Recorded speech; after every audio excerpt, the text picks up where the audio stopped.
Assalamualaikum warahmatullahi wabarakatuh. Bertemu lagi di mata kuliah Genetika Lingkungan. Pertemuan hari ini kita akan membahas tentang pendahuluan genetika lingkungan. Sebelum kita masuk ke materi, hal yang paling penting yang harus kalian ketahui adalah mengapa kita mempelajari genetika lingkungan, terutama di mahasiswa kesehatan lingkungan. Ada yang tahu? Di batch sebelumnya sudah dibahas tentang bagaimana lingkungan dengan genetik yang sama, tapi dengan lingkungan berbeda, akan menghasilkan sikap atau fenotip yang berbeda pula. Apa hubungannya dengan genetika lingkungan? Banyak hal yang kita bisa pelajari di genetika lingkungan ini. Genetika lingkungan itu juga akan mempengaruhi bagaimana kita bisa melakukan bioteknologi, memproduksi sesuatu yang bisa bermanfaat dengan merekayasa genetik atau secara genetiknya sehingga kita bisa memberikan manfaat atau hasil yang berbeda yang lebih memiliki nilai. Misalnya, kalian tahu tempe kan? Tadinya itu hanya berupa kedelai, tapi dengan adanya tempe, kita bisa memiliki varietas atau produk yang baru. Itu adalah bioteknologi yang sederhana ya. Kalau yang genetika gimana, Bu? Nah, kalau genetika itu kita bisa merekayasa secara genetik, misalnya dengan penemuan penisilin pada jamur, atau penemuan apa lagi? Vaksin, dan juga ada insulin seperti itu ya. Jadi direkayasa genetiknya sehingga bisa memproduksi insulin dengan jumlah besar. Nanti kita akan bahas selanjutnya. Nah, kalau kesehatan lingkungan kenapa mempelajari itu? Nah, selain itu juga, kita juga bisa merekayasa genetik organisme yang memiliki manfaat. Artinya dia bisa dimodifikasi agar bisa, misalnya ya, di batch selanjutnya kita akan bahas juga bagaimana bakteri atau jamur bisa memakan plastik. Yang kita notabene-nya tahu plastik itu sangat banyak atau merupakan limbah yang sangat sulit untuk diuraikan.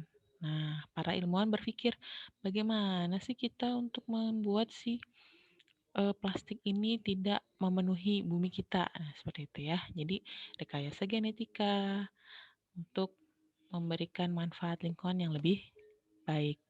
Nah, oleh karena itu, di mata kuliah ini kita akan membahas beberapa hal. Nah, pertemuan pertama ini kita akan membahas tentang beberapa hal seperti berikut ya. Capaian pembelajaran pada pertemuan pertama ini, mahasiswa mampu menjelaskan sejarah, ruang lingkup, ilmu genetika, dan genetika lingkungan. Yang kedua, materi pembelajaran, apa saja yang kita pelajari di sini adalah pertama kita akan mempelajari tentang sejarah perkembangan genetika. Kemudian yang kedua, percobaan genetika, dan yang terakhir adalah kontribusi genetika ke bidang kesehatan dan lingkungan. Oke, kita mulai membahas yang pertama. Apa itu genetika? Genetika sendiri berasal dari bahasa Yunani. Artinya apa? Melahirkan. Wah, melahirkan gimana, Bu? Nah, karena dulu itu sangat dipengaruhi oleh keturunan sifat-sifat keturunan ya.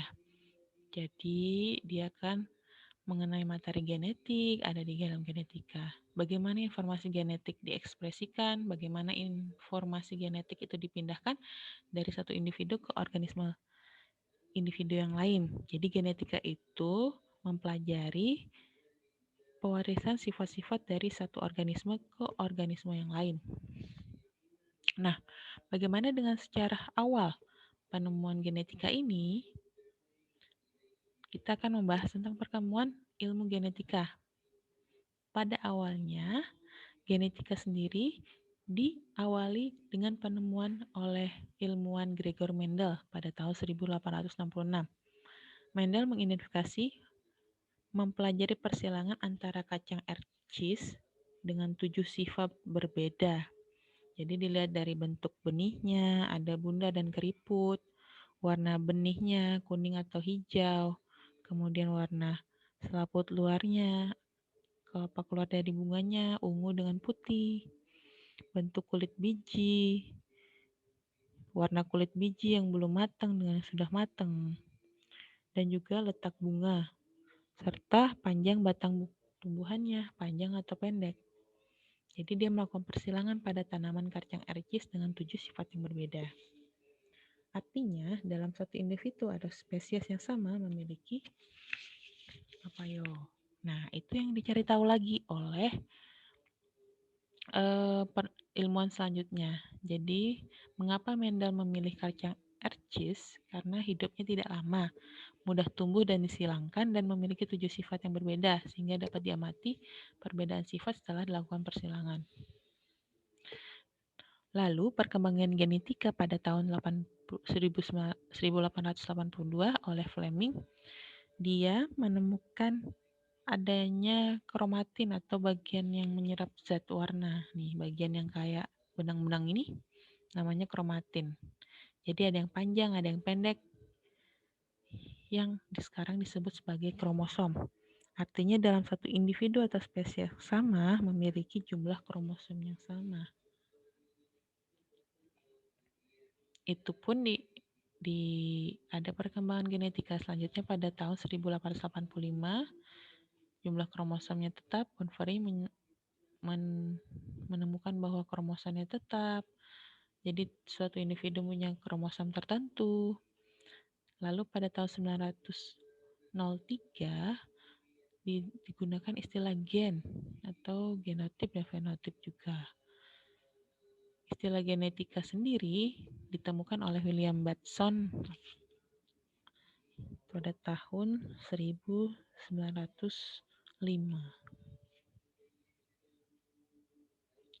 Kemudian lanjut di tahun 1913 ada peta genetik pertama dari suatu kromosom. Nah, mutasi ditemukan pada 1927. Kemudian ada konjugasi, jadi materi genetik dipindahkan dari satu bakteri ke bakteri lain. Nah, itu yang penting dalam teknik cloning ya, 1922. Pada tahun 1941 ditemukan dogma sentral. Jadi ada penyandi protein yang menjadi awal dari dogma sentral. Dari untuk membentuk suatu protein, jadi genetikanya ya. Lalu ada DNA berhasil diisolasi sebagai bahan genetik. Yang paling penting ada era genetika modern. Jadi pada tahun 2003 ada proyek genom manusia yang menyelesaikan 99% peta genom manusia. Jadi itu masuk ke dalam bioinformatika ya. Di situ ada database yang membahas tentang gen-gen yang ada di dalam organisme, baik itu di hewan ataupun di manusia. Kalian bisa coba cek di situs NCBI. Di situ lengkap buat database tentang genom manusia ya.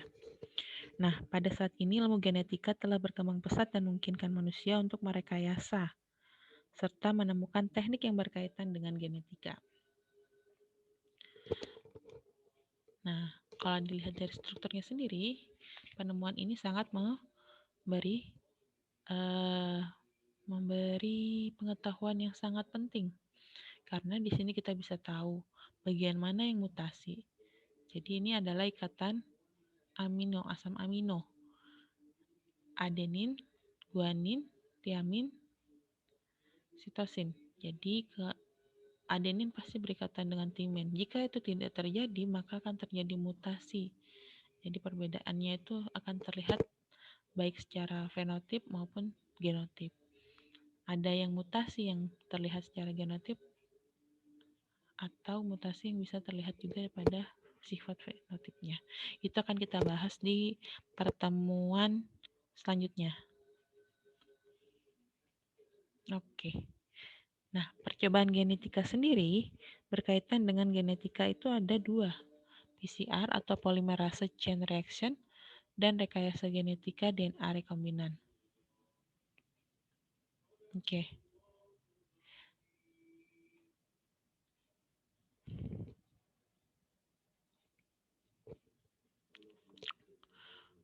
Oke, next.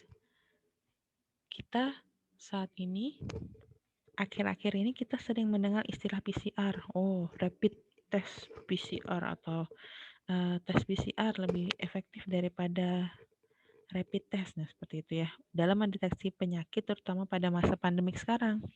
Nah, apa sih itu PCR? PCR itu adalah polymerase chain reaction. PCR itu merupakan suatu metode yang digunakan untuk memperbanyak fragmen DNA target. Jadi target DNA yang kita inginkan, ibaratnya ini mesin fotokopi. Nah, digunakan untuk memperbanyak kopi DNA yang kita inginkan. Teknik ini pertama kali diperkenalkan oleh Carrie Banks, menulis pada tahun 1985. Dengan metode ini, kita bisa mengcopy fragmen DNA menjadi kopi DNA dengan jumlah yang banyak dengan proses enzimatik. Nah, teknik PCR ini didasari dari kemampuan suatu enzim yang disebut dengan polimerase yang dapat mereplikasi menggandakan fragmen DNA. Polimerase yang digunakan didapatkan dari suatu organisme. Contohnya, Thermus aquaticus, di mana organisme ini tahan dalam kondisi ekstrim atau suhu tinggi, sehingga enzim polimerase pada organisme ini dapat bekerja pada suhu tinggi. Oke, next slide kita akan membahas spesifik bagaimana proses PCR atau amplifikasi. Di slide selanjutnya juga akan membahas tentang video singkat bagaimana proses PCR itu terjadi. Jadi ini kan baru gambar ya, jadi kita akan melihat juga video singkat penjelasan bagaimana PCR itu terjadi karena ada beberapa proses step-step yang dilakukan dalam PCR ini. Oke, lanjut ke next slide.